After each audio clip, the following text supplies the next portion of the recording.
Vehicle we're looking at today at JML Audio of St. Louis is this 2003 BMW M5 sedan.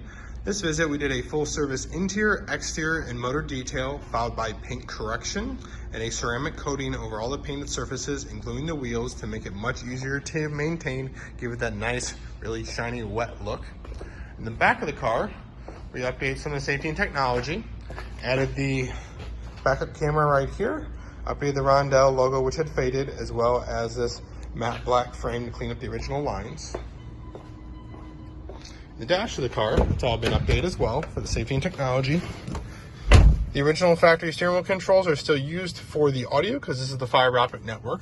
This system goes in through the factory auxiliary system.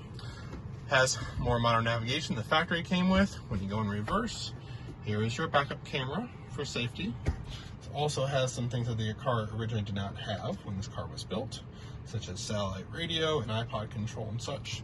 There is a small pocket microphone over to that side as well.